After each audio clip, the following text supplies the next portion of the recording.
Regardez votre reportage tranquillement avec Super U, commerçant autrement, à Maran. Il n'y aura pas de cabane Moule Shop en 2021 sur la plage de la Colonelle à Étré l'été prochain. Les fondateurs de ce rendez-vous devenu incontournable, la Gueule du Loup et Moule Shop, se sont vus retirer par la mairie l'autorisation de monter stand, bar, scène et terrasse au bord de la plage. Pourquoi vous êtes expulsé?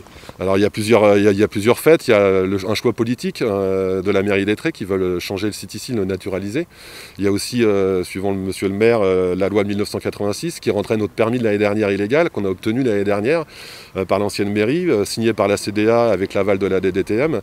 Et cette année, ce permis serait, dixit monsieur Loisel, un permis de complaisance qui serait illégal. Donc il ne voudrait pas signer justement quelque chose qui serait illégal. Si c'était illégal, je comprends en fait qu'il ne puisse pas le signer. Mais nous, on a des permis tamponnés de la CDA qui nous rendent cette activité légale depuis l'année dernière. Les lois n'ont pas changé puisque cette loi, je le répète, elle est de 1986. Est-ce qu'il vous a été proposé autre chose? Alors il y a eu un appel d'offres qui a été proposé sur l'autre côté, l'autre site de la plage, à Gocho, où on n'a pas répondu, effectivement, parce que ça ne correspond pas du tout à notre concept en fait. On nous demande on a réussi à développer ici quelque chose de plus grand de ce qu'on avait il y a 6 ans, et on nous demande de revenir un petit peu en arrière comme il y a 6 ans, sans table, sans chaise, donc avec le monde qu'il y a, et que si c'est de la vente à emporter, ça va être là on arrive encore à gérer les déchets, si vous voulez, avec le fait que les gens soient quand même assis sur des grandes tables et que ça soit convivial, on arrive quand même à gérer tous les déchets. Que là, si c'est à emporter, les gens vont aller s'installer partout, ça va être ingérable. Et puis revenir 6 ans en arrière, c'est impossible pour nous, c'est impossible. Et ça ne correspond pas du tout à notre concept en fait. On a quand même développé quelque chose de touristique, on met en avant des produits locaux, on travaille qu'avec des fournisseurs locaux, enfin on crée de l'emploi, on a quand même 15 salariés entre les deux cabanes. On met, comme je dis, on met en avant les produits locaux, on travaille avec que ce soit tout, que ce soit la nourriture, les boissons. C'est que du circuit court, c'est une économie locale. On fait travailler des artistes parce qu'on fait des concerts, on est aussi culturel. Enfin, c'est tout un ensemble en plus qui a fait la popularité de ce lieu. Et on ne veut pas le voir mourir. C'est pas possible de voir mourir ce lieu sur une décision qui appartient. C'est des décisions politiques, puisque on le voit bien. Les élections sont passées, c'est un nouveau maire en place. Et d'un coup, on nous dit que le permis est illégal, qu'on ne renouvelle pas l'AOT. Alors, le maire dit qu'il ne peut pas vous donner accès au site. Oui. Pourquoi vous poussez un coup de gueule alors? Parce qu'il est dans son bon droit ou pas? Nous, on ne comprend pas trop, on n'a pas de papier. Son argument, c'est que le permis serait illégal. Moi, j'ai pas de papier officiel, c'est juste le bon dire de monsieur Loisel. Il ne nous a pas montré la lettre de la CDA, il dit qu'il a une lettre de la CDA, on ne l'a pas vue. Donc ça sort du chapeau. Monsieur Loisel était quand même dans l'équipe de la mairie l'année dernière en tant qu'opposant. Il était au courant du dossier en tant que candidat, il nous a vus, il nous a dit qu'il était d'accord, comme je l'ai dit tout à l'heure, qu'il voulait développer le site, et puis d'un seul coup il nous sort cette loi. Donc on ne comprend pas trop, donc c'est ça notre coup de gueule. Et puis on n'a pas été alerté par lui, c'est-à-dire qu'on a entendu des bruits de couloir à la fin de saison dernière, et on s'est rapproché de la mairie justement parce qu'on entendait qu'on allait être expulsé, qu'on n'allait pas être reconduit. Donc on va faire la démarche de voir monsieur Loisel, c'est pas lui qui vient vers nous. On prend une réunion, il n'est pas là, déjà il arrive 45 minutes en retard, et on apprend qu'on ne serait pas reconduit. Donc on a attendu avant d'alerter les médias. On a fait une demande à titre exceptionnel il y a 15 jours dernier, là, qui nous a été refusée justement, où il en a parlé au conseil municipal, où il dit qu'on a une activité effectivement sur la zone de Bel-Air, alors qu'on n'a pas d'activité l'hiver, que c'est pas vital la saison pour nous, alors que c'est vital. On n'a pas d'activité, je tiens à lui rappeler qu'en fin de compte, en tant que maire, il devrait être au courant de ces dossiers. On n'a pas d'activité à la zone de Bel-Air, c'est juste notre entrepôt de stockage. Donc effectivement, c'est vital pour nous, on est dans une situation très délicate là. Du côté de la mairie d'Étré, le maire Tony Loisel dit faire respecter la loi littorale, tout simplement. La réalité, c'est que c'est une non-expulsion.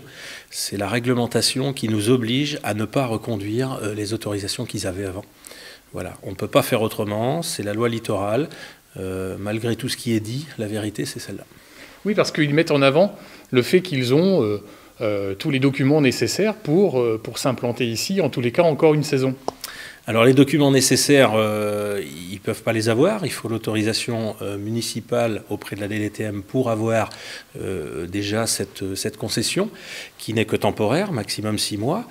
Et le problème, c'est que pour leur permettre cette autorisation de construction temporaire, avec la loi littorale, on ne peut pas le permettre. Ça veut dire que ces activités-là ne sont pas autorisées dans cette zone de plage qui n'est plus une plage urbaine. Alors vous leur avez proposé autre chose, un autre lieu, c'est ça? Oui, c'est ça. On les a signifiés l'année dernière pendant l'été. Leur autorisation, ils ne l'avaient pas respectée. Ils avaient augmenté les surfaces de leur cabane. La couverture n'était pas ce qui était annoncé. Il y avait plein de choses. On les a rencontrés à la fin de l'été. On leur a dit que c'était fini, que ça pourrait plus être possible au mois d'octobre.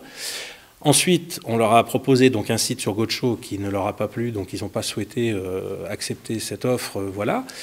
Il y a eu aussi un appel à projet entre décembre et janvier pour justement cette partie Godeschaux, qui est la partie où on a les animations et très plage bouge l'été. Et cette partie-là, il y avait un appel à projet donc, qui est fini. Les dossiers, ils ont pris un dossier, mais ils n'ont pas rendu, ils n'ont pas déposé leur projet. Donc les concessions, entre guillemets, ont déjà été distribuées pour tous ces lots. Donc pour 2021, c'est fini. Maintenant, ça sera pour 2022. Donc là, il n'y a plus moyen de revenir en arrière, il n'y a plus moyen de trouver un terrain d'entente, justement? Alors le terrain d'entente va être compliqué, on peut le faire en toute intelligence, mais sachant que tout est très réglementé, pour la partie colonel où ils étaient, c'est fini, il n'y aura plus rien, contrairement à ce qui peut être dit, c'est pas pour y mettre quelqu'un d'autre, c'est fini. Nous en profiterons pour renaturer le moment venu, mais c'est pas encore à l'ordre du jour, on en est loin aussi, il faut délimiter tout le projet complet de l'arrière de la côte des Traits, de la dune. Et pour la partie Godeschaux, eh bien, tout est déjà, les lots ont été distribués, tous les ayants droit pour cette saison ne sont même pas informés, donc je ne peux pas dire qui les aura ou pas. Mais voilà, donc pour cette année, ça va être très compliqué pour eux sur Étré, effectivement. Alors, il y a un autre point d'échauffement, ils vous reprochent d'avoir été un petit peu dur au dernier conseil municipal, à leur endroit, vrai, faux? Oui, j'ai pas été dur à leur endroit, j'ai été dur auprès de l'opposition, Madame Rata, qui a tenu des propos en disant qu'effectivement ils avaient l'autorisation, que le permis était valide, que tout ça.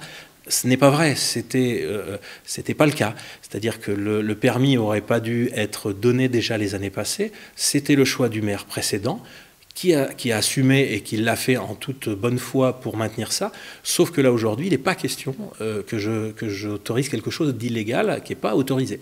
Donc signer cette autorisation-là me met moi en défaut. Donc je respecte la loi, j'essaye de le faire, je suis là pour ça, je suis le représentant de la commune pour ça.